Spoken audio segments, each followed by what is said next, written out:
Good afternoon, Rotarians and guests. Welcome to the Rotary Club of Toledo. Now would be a great time to check into your social media, let them know that you're here at the Glass City Center for our great meeting, and then make sure that your ringers are turned down. It'd be my pleasure to have Chuck Mann come up and give his reflection and lead us in the Pledge of Allegiance.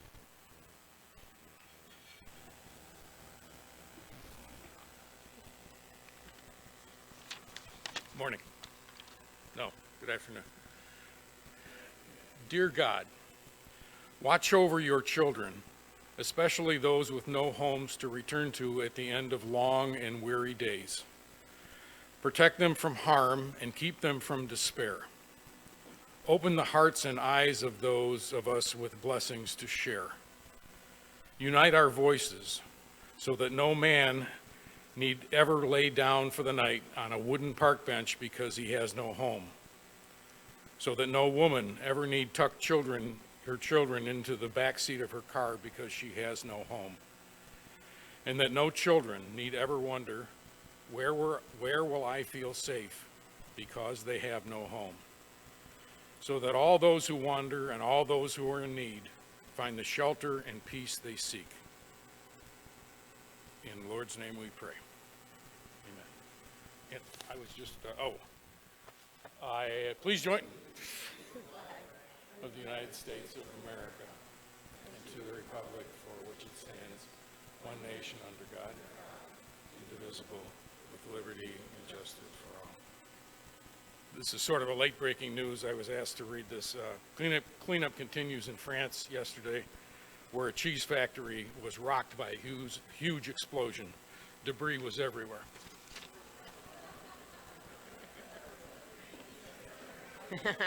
Good one, Chuck. Thank you. I'd like to thank Donna Bogan and Hartman Bogan, who are our March meeting sponsors. Does anybody have any guests with them today? And if so, can you please take them to the floor mic and introduce them?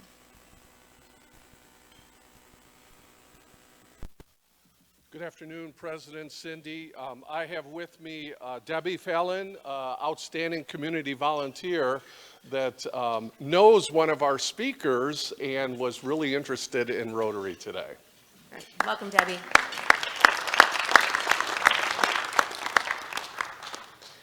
Good afternoon, President Cindy. My guest is Brittany Thielander, Director of Donor Relations at Lourdes College University. Oops. Welcome. Welcome. Are there any visiting Rotarians in the house, other than the one I know, Diana Savage?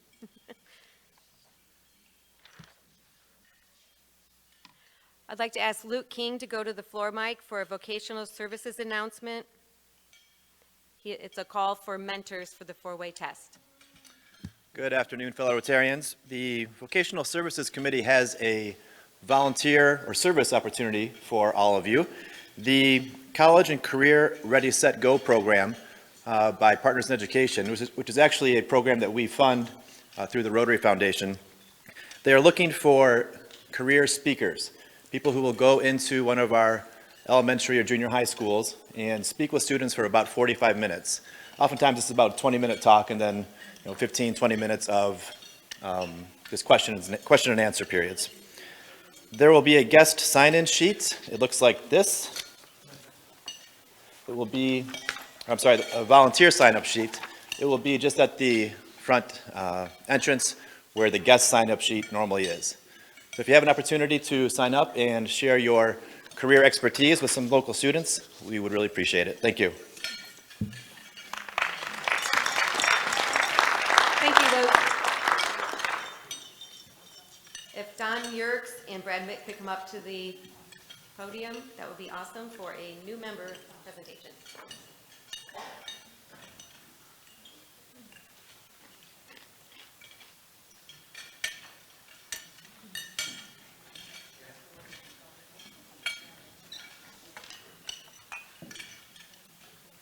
I want to introduce you today to Brad Mish.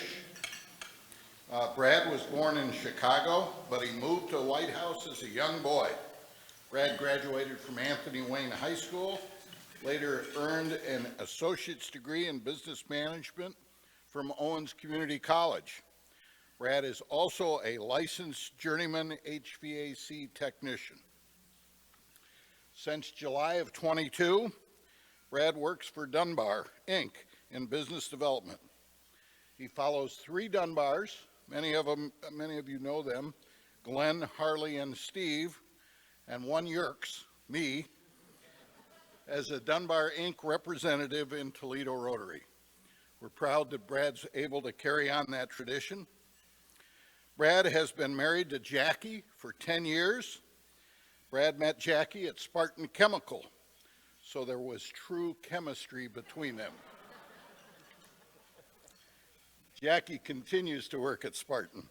They have 2 very active boys. I can testify to that. Julian is age 8 and Grayson is age 7. Brad and his family live in Perrysburg. Brad's best childhood memories are spending summers at Lake James near Angola, Indiana.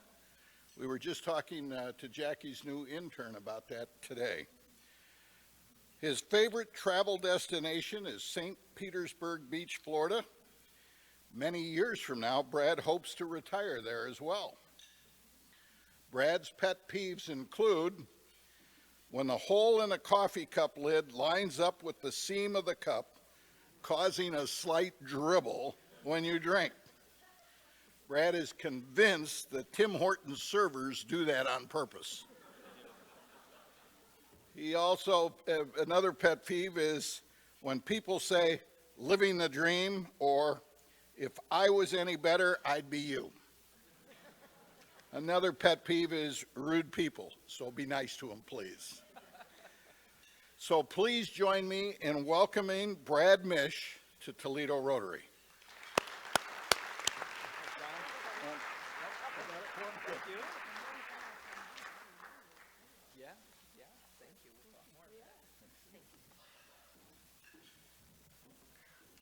Welcome, Brad. And we're fortunate to have a new member introduction. If Past President Alex Dew and Julia Haig could join me.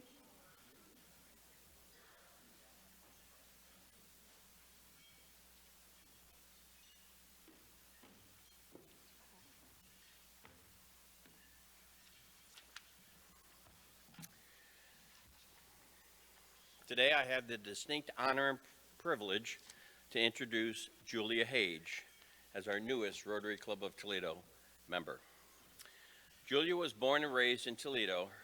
Her family has ties going to Toledo going back 4 generations.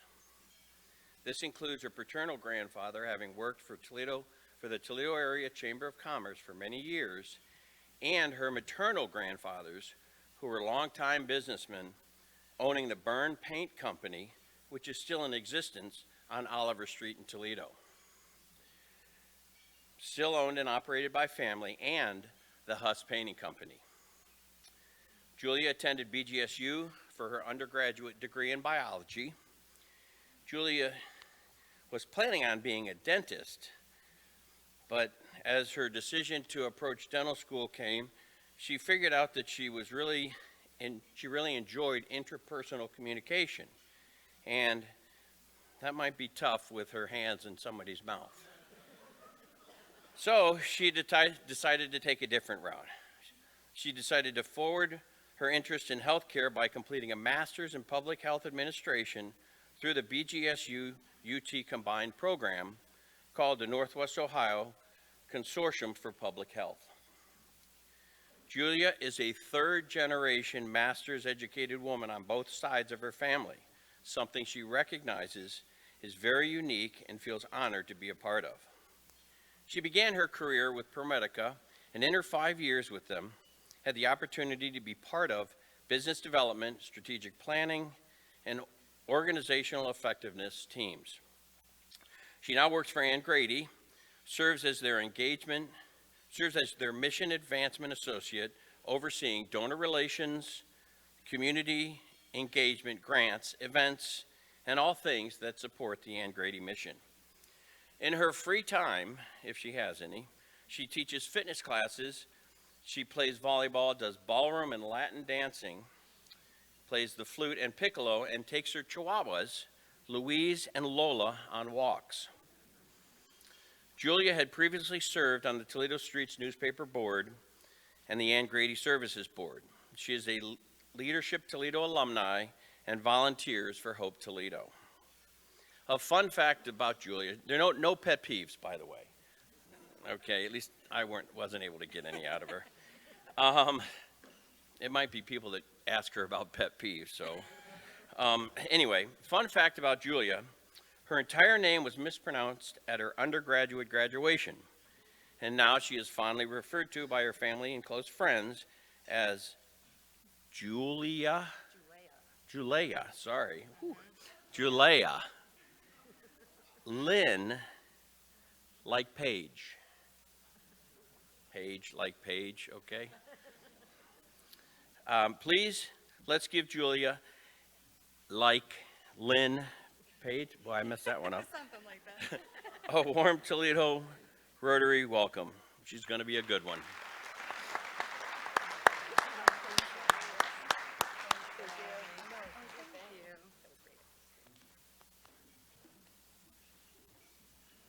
Welcome, both Julia and Brad. And I realized I mispronounced both your last names, so I apologize for that. I'm happy to have District Governor President Diana Savage with us today, and she's going to give us an update on a grant that was recently passed in this last cycle for the Fill the Bucket.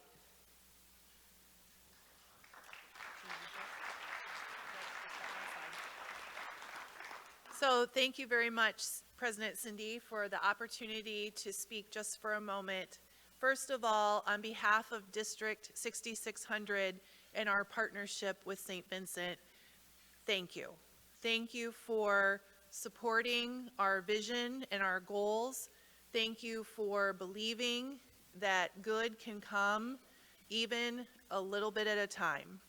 The funds will be used to help irrigate agricultural systems throughout their country with the goal of increasing their GDP and their ability to trade and improve their quality of life overall. We are approximately at 50% of our total goal.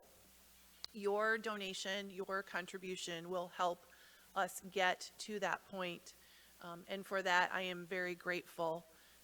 I also wanted to let you know two facts. One, a team from Rotary District 6600 will be traveling to Grenada in April to learn more about other opportunities in that area, as well as be able to see firsthand what is happening. And then at our district conference coming up in May, the Rotarians that we are working with in St. Vincent will be here in person in Cleveland, Ohio, to give us another update. So it's a great opportunity to continue to build those relationships. So again, thank you very much. Thank you, Diana, for that update. And just want to let you know that our very own Chair of the International Services Committee, Tony Washington, will be going to Grenada as well with the group. So thank you, Tony. And now, can we have past District Governor Helen Balanis to come to the podium to give us a nice introduction to women in Rotary.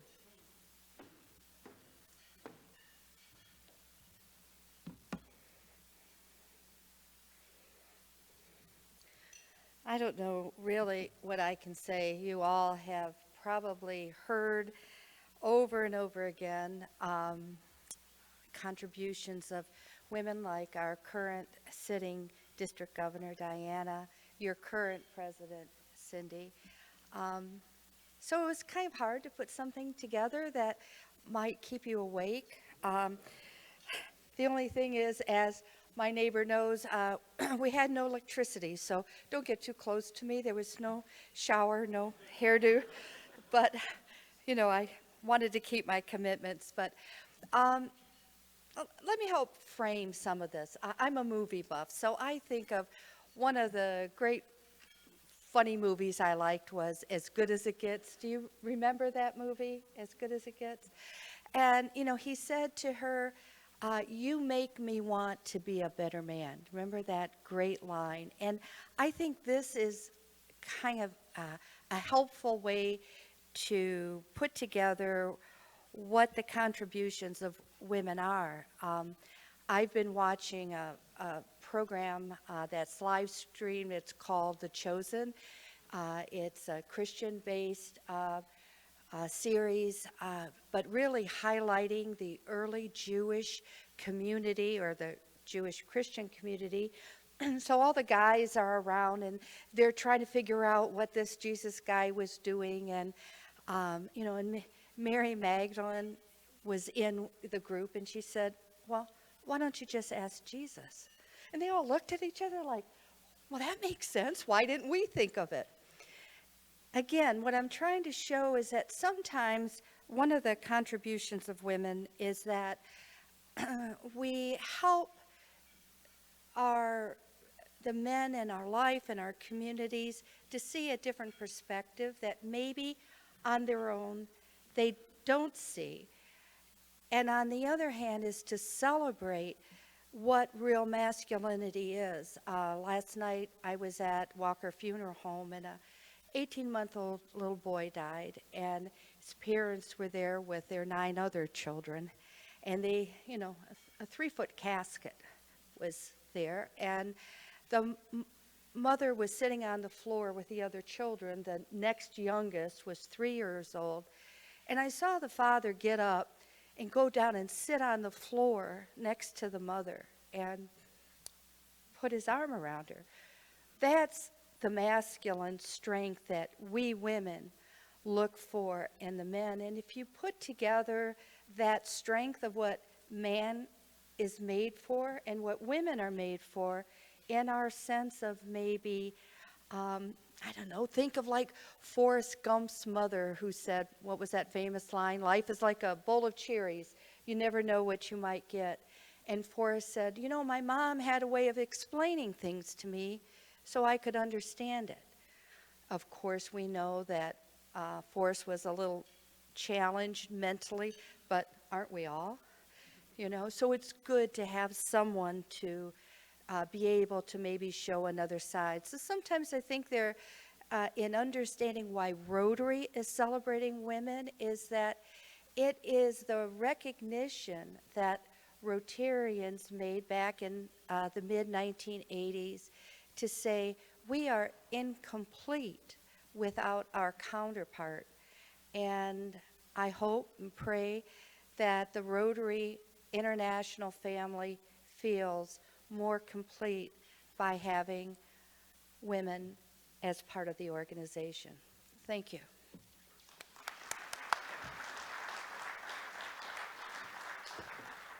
Thank you, Helen, very much. And at this time, what you all are here for, I'd like to ask Mark Uridia to come to the podium and introduce our speakers for the day.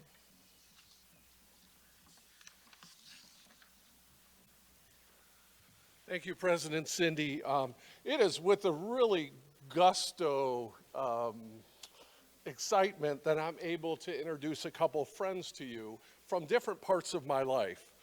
Joaquin Cintron Vega is the president and CEO for Lucas Metropolitan Housing, which they changed a little bit ago and I'm still getting used to, and oversees operations including over 2,600 public housing units, over 4,700 housing choice voucher allocated units, over 300 low-income housing tax credit units, nearly 200 market rate units, and over 100 homeownership properties serving approximately 17,500 people who reside in the properties. Over 20 years, Mr. Vega has established a tremendous career that includes management of federal housing assistance program and policy development. He, as the Director of public housing for Miami-Dade Public Housing and Community Development as the Chief Financial Officer and Vice President of Asset Management for the Lucas County, or the Lucas Metropolitan Housing Authority at the time, and as head of the Bureau Budget of Puerto Rico Housing Administration, managed yearly budgets of over $400 million, while overseeing federal programs and serving as a key partner in one of the largest low-income housing tax associations in the nation. He has a bachelor's degree and a concentration in accounting in the American University in Puerto Rico. His partner today is also a friend, Rachel Gagnon, real good friend, right? I was concentrating on her last name, and anyway, Rachel is a native Toledo, and I didn't know this. She went to Central like I did. So it says here she's a proud Central Catholic graduate, went to the Ohio State University and Capital University Law School. She has devoted her career to serving the community through a variety of roles in the nonprofit and volunteer sectors. Prior to coming to LMH, Rachel was the executive director of Toledo Lucas County Homelessness Board, as well as the chief operating officer at Sunshine Communities, where I got to know her very well. Rachel believes that housing is a fundamental right for individuals. She has spent time in roles of advocating for inclusivity in housing developments and rebuilding response systems to effectively serve community members in need. In her free time, Rachel enjoys spending time with her friends. She's a proud mom, reading, volunteering, and traveling. Please help me welcome two of Toledo's real heroes, Rachel and Joaquin.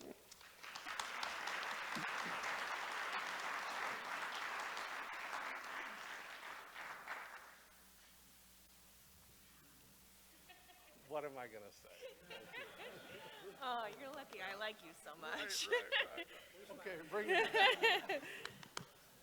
Good afternoon. Good. Hi, I'm Shannon or Michelle or Rachel. You can call me anything. I will respond to anything, but I am very pleased to be here with you today and to see so many friendly faces. Years ago, when I was young, and I think pregnant, I was telling Cindy I had a big belly last time I was here, and now I have grown children. I was Rotarian, and I see some friendly faces here, so it's good to see you all again, and for those of you who are new, it's good to meet you. I am going to try and turn this on. We are going to talk here briefly today. That's us. I'm Rachel. And if I could take a quick moment, actually, before I get started here, was it Chuck that led the blessing? I vividly remember your jokes from way back when. But yes, you left a lasting impression. But to your blessing really did stand out to me today. And as Mark said, I do have a little bit of a history in the homelessness space, and that's what led me here to LMH today. And so your blessing really spoke to me. And I think Joaquin and I will talk to you today briefly about LMH, what we do, and a really, really important and pivotal initiative that we're undertaking right now. But Joaquin and I both are very passionate about this work, if you couldn't tell from our bios, so we could talk for hours. So we're happy to stay afterwards if you want to pick our brain on anything and everything housing in the community. But to start, I'll just give you a little bit of background about LMH. As Joaquin's bio alluded to, we are the local housing authority here, and folks think of us as affordable housing, and you probably have in your head an image or two of one of our properties, but what we do in reality on a day-to-day basis is so much more than public housing. We have public housing, yes. We have properties, yes. We have the very great privilege to serve about 18,000 residents here in our community.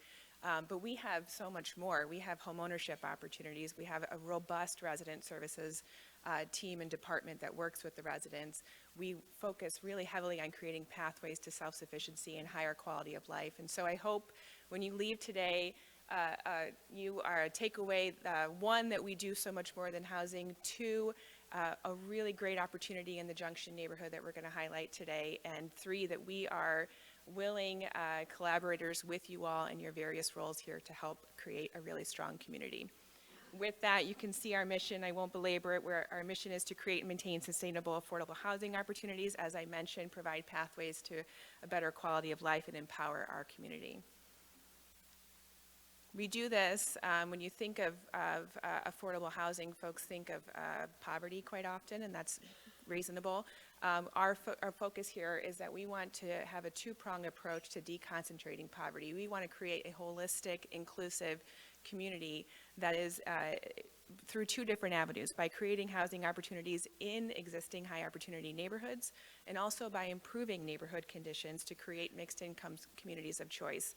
You will hear Joaquin talk quite a bit about the mixed income communities of choice model. That is one that is proven throughout the nation to really help lift up community members in need, but also provide resources and benefits to other folks who maybe are not the beneficiaries directly of our services.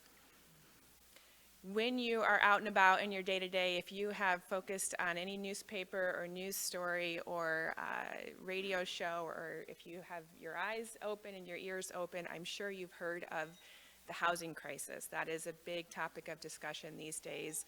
You cannot hear any media story without hearing about the housing crisis. The city of Toledo did a really very comprehensive study a few years ago to identify what some of the shortcomings and what some of the needs of Toledo are. With that, they identified that we have approximately a shortage of about 12,000 units, as the report says. And that's a fair assessment. It's an accurate data source for us. But in our day-to-day work and working with the residents that we work with and the individuals that we serve, we realize that creating and building a unit in and of itself is not enough.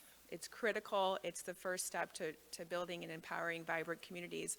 But we need so much more. So when we talk about the housing crisis, we're looking at the challenging conditions that the individuals are facing, and we're focusing our solutions to address those challenges.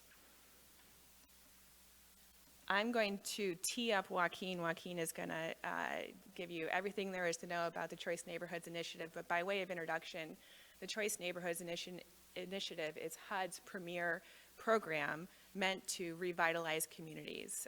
I was speaking with a young man from the Blade just a few minutes ago, and sharing that their approach, HUD's approach, and therefore our approach in this endeavor is really to rebuild communities that are distressed historically from the ground up. Now, obviously our lens is housing, but we know that for communities to really be strong, we have to do so much more than just housing. So this initiative focuses on three key pillars: people, housing, and neighborhoods, and is meant to be a really collaborative, holistic approach to rebuilding a strong community. And with that, I think I'll tee it up to Joaquin to give you some more details about what we've been doing the last few years.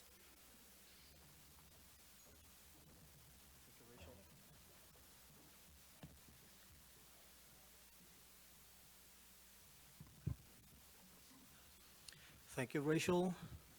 Thank you, President Cindy. This is very exciting for me to have this opportunity to talk before you.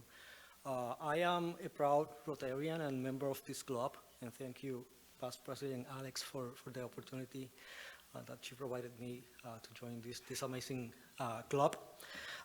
It is very important to me to come here because what I am going to share with you is evidence of what we can achieve through the power of effective collaboration.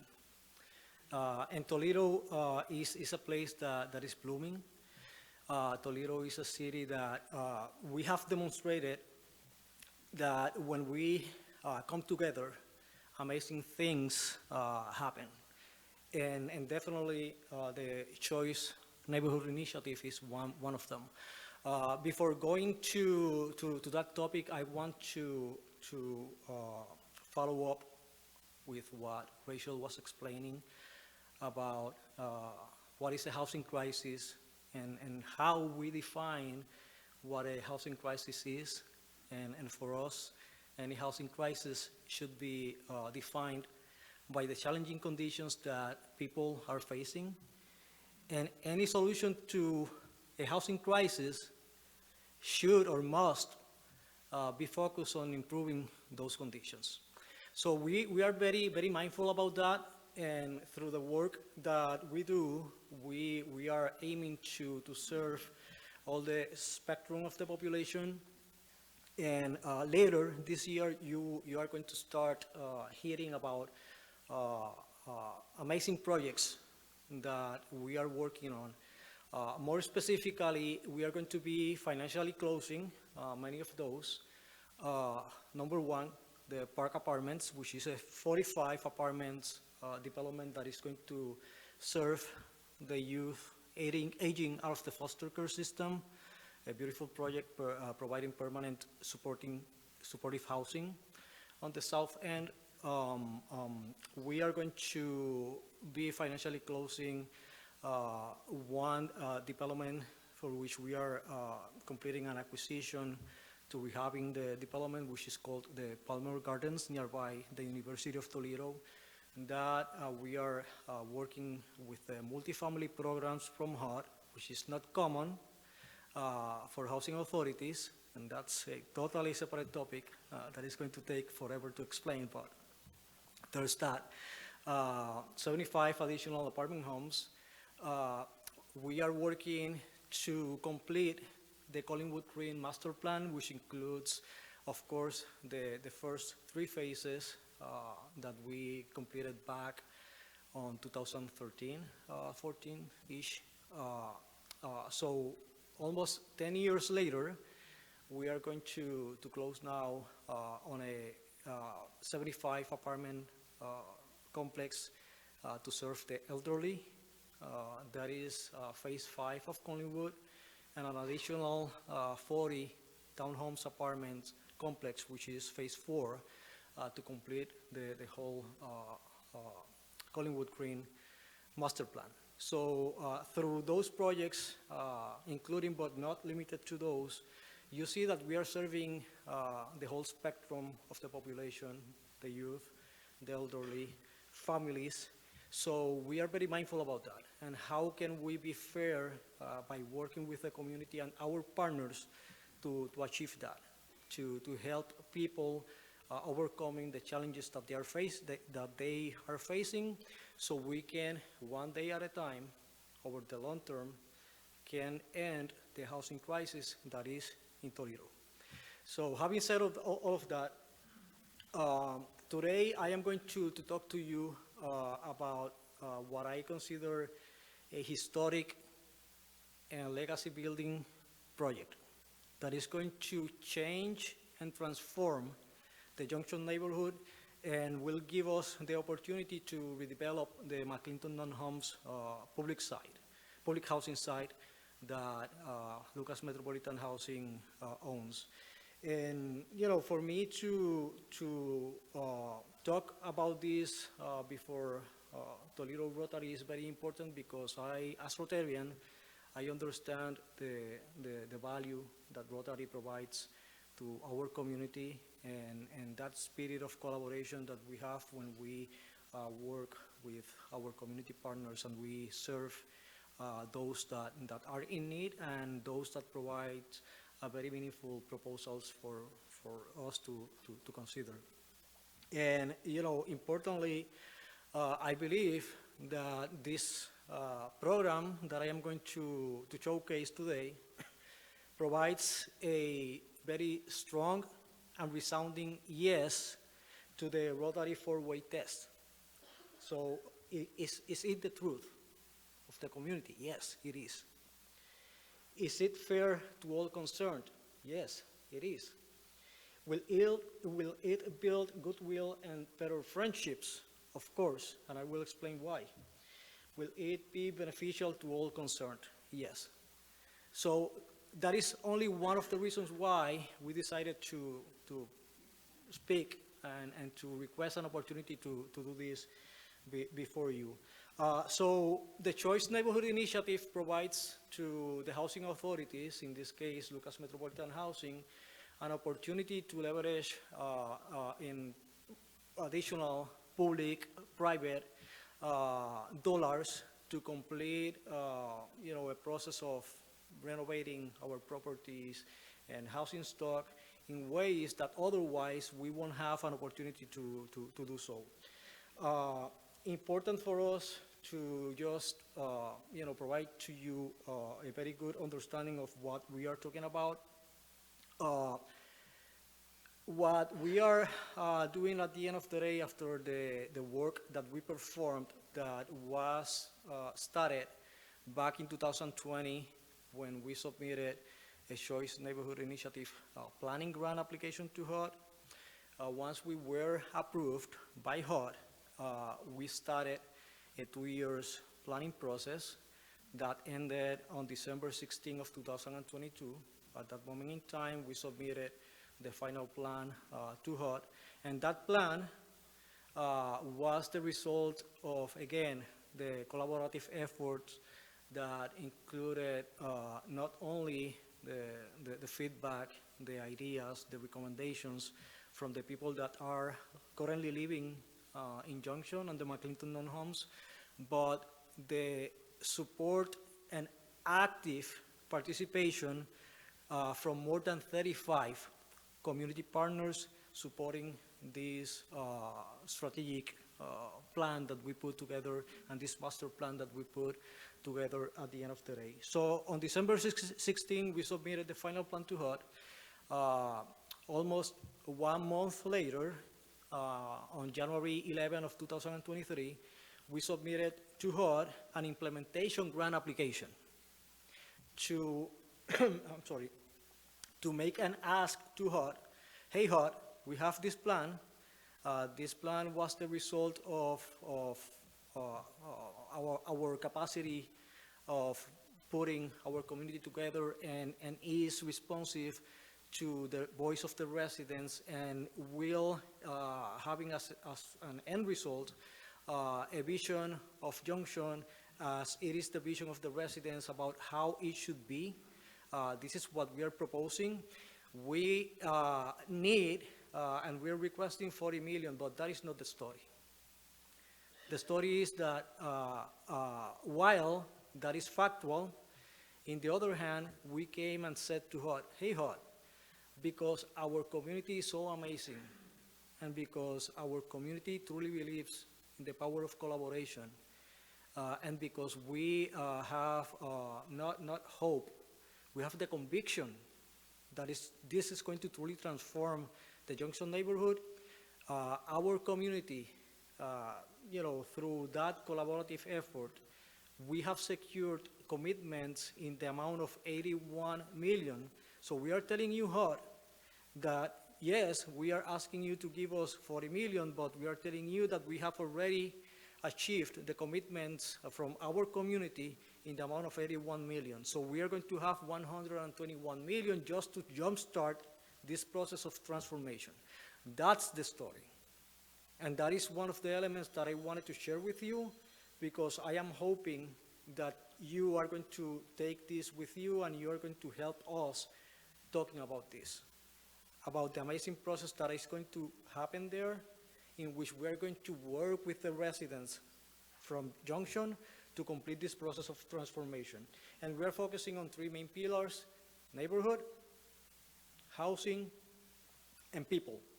So that means that throughout the master plan, we are focusing on those 3 main areas to come up with a plan in which we can address the challenging conditions that we have in each one of them. We can go to the next one. Thank you. So I am going to briefly describe the core elements of our plan. The first one is neighborhoods.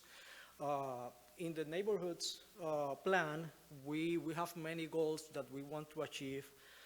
Those goals include creating a mixed income community where people of all incomes blend seamlessly, enhancing the economic well-being of existing Junction residents, improving neighborhood amenities and attract new commercial uses, achieve a better utilization of Swan Creek, which will play an important role in changing the image of the neighborhood and improving connectivity from Junction to downtown. I will stop here for a second. The activation of the Swan Creek is really important and a very critical piece of our master plan, because that element basically is a common vision of success that is incorporated in additional discussions and master plans, including the middle grounds or warehouse district master plan and the downtown development master plan.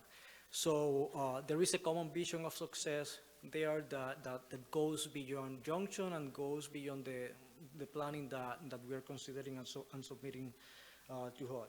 Transforming Nebraska Avenue into a multimodal transportation facility to give people the choice of moving by car, bike, bus, or walking. And build gateways to neighboring districts for adjacent transformation and investment. Again, to leverage into what other groups and community partners are doing and how can we benefit from each others.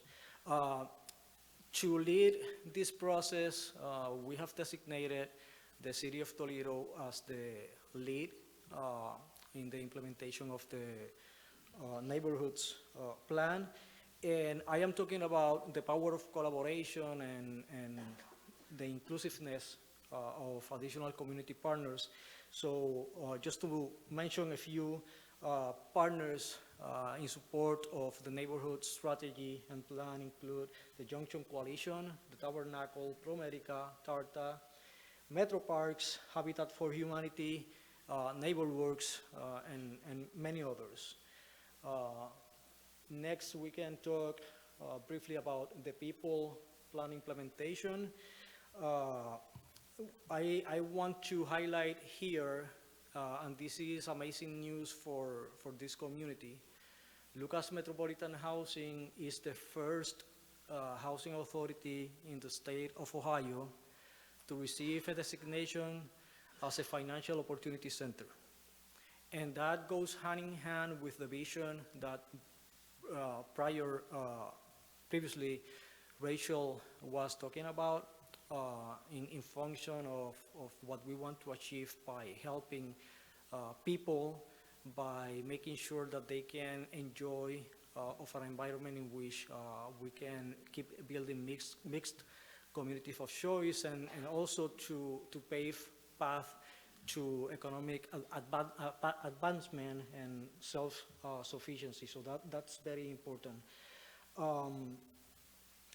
Goals pertaining to the implementation of the people plan include creating a sustainable model to self-sufficiency.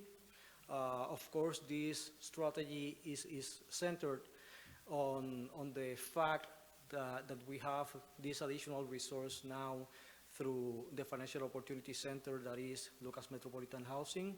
And yes, we have additional financial opportunity centers around town, and that's amazing, and ways in which we can partner are in place right now, and those conversations, of course, continue to be very, very important. What I think that we bring to the table, which is different, not better, not worse, just different, is that because we are the largest landlord in Northwest Ohio, we have the capacity to leverage into the housing opportunities that we have to provide potentially that first opportunity for housing stability to many families and individuals that are out there. And we are looking to increase wealth building and workforce development, providing job placement and home ownership opportunities, improving health and education. And, you know, this implementation, the designated lead is the local initiative support corporation LISC. And we have additional partners, of course, supporting this strategy that include TPS, Toledo Public Schools, Hope Toledo, the Neighborhood Health Association, the Toledo Police Department, Pathway of Toledo, and many more. The housing implementation plan is really important because, of course, at the end of the day, when we are planning to change the face of a neighborhood, that component is really important. So here,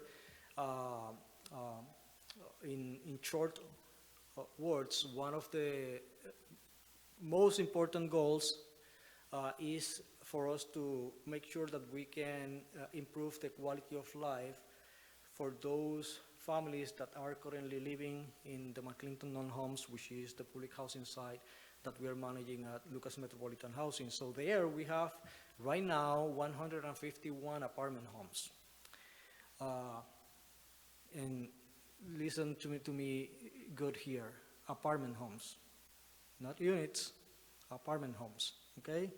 So we have 151 apartment homes there, and through this plan, what we are going to do is to replace those 151 apartment homes with 420 new apartment homes that will include an additional layer in terms of different provisions of housing opportunities, including not only those apartments that we should maintain to preserve the availability of affordable housing, but also supporting the concept of building mixed income communities of choice to do something meaningful against, if you will, the concentration of poverty.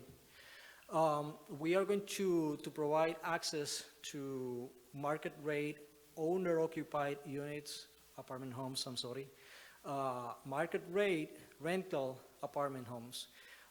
We are going to maintain affordability, of course, throughout the housing strategy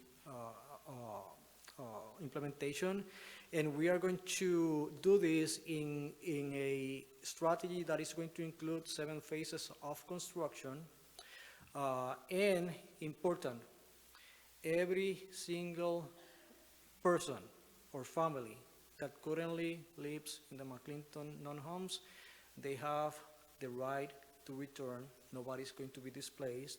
They have that, warranty that that is going to happen.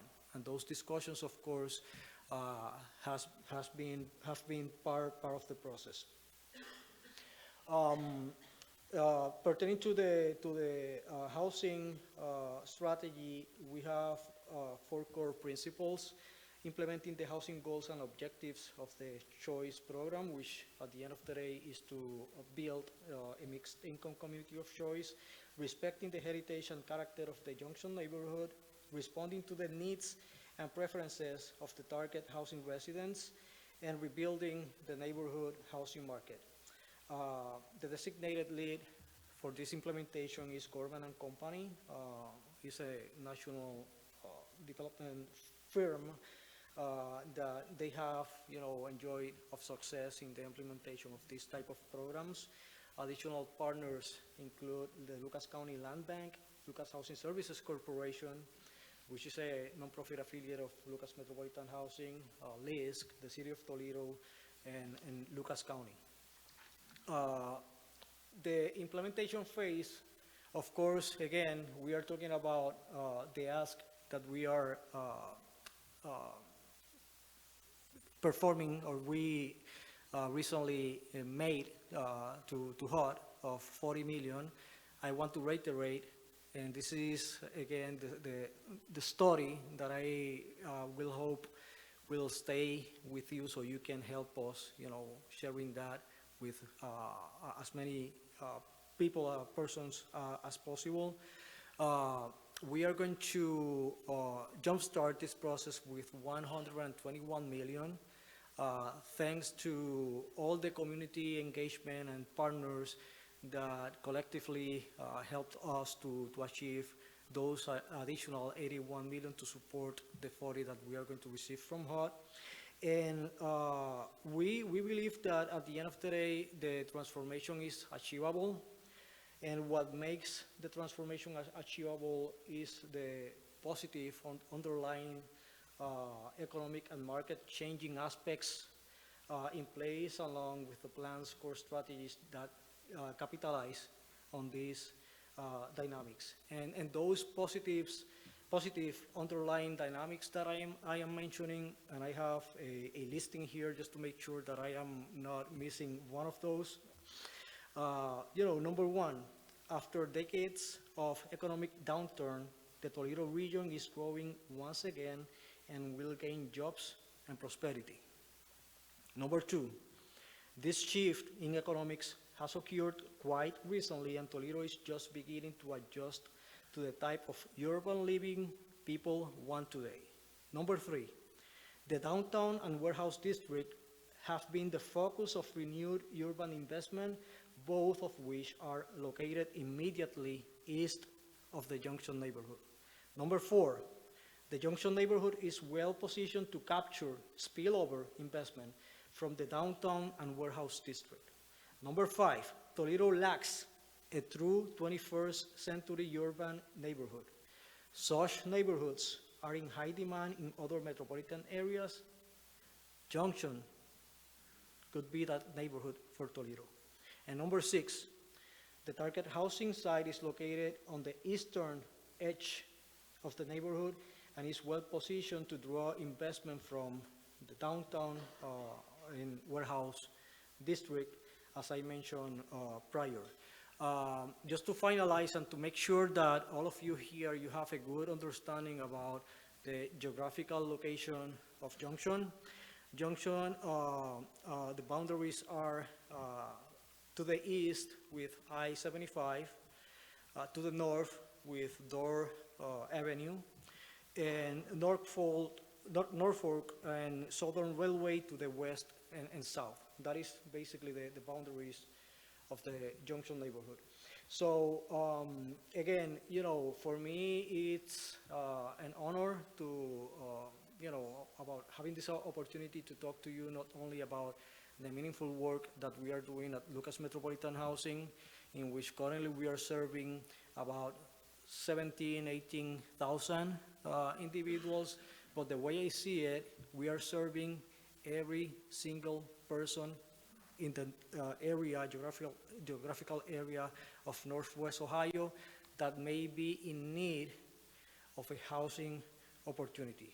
And we are talking about thousands and thousands of people. So that's the extent of the work that we do. So I am very thankful for the opportunity. I hope that this presentation and these remarks could provide to you a good understanding of the meaningful work that we are doing in Junction, and we believe that this is going to be able to be replicated in different neighborhoods across the city of Toledo and beyond, because we have provided evidence through this implementation and the work that we are going to continue doing, that when you unleash the force that is the power of collaboration, many things, not to say everything, is possible. Thank you so much, and I will remain here for a couple of minutes if you have any questions.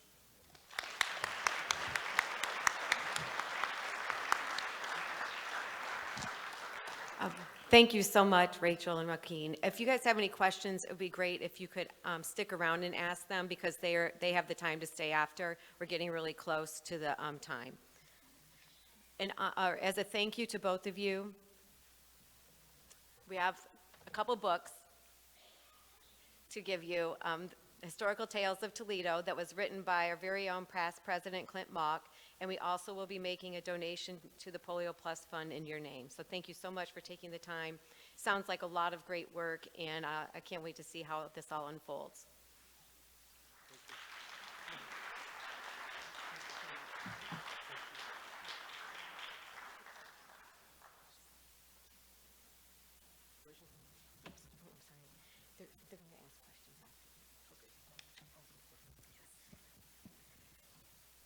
Join us next week, April 3rd, when we'll be joined by Larry Thompson, who will tell us the story of life back from behind bars. I'd like to thank our guests that are here with us today, Helen for a wonderful introduction to women in Rotary for National Women's Month, And I'd also like to thank our speakers again, Rachel and Joaquin, and a special thanks to District Governor Diana for joining us today. With that, we are adjourned.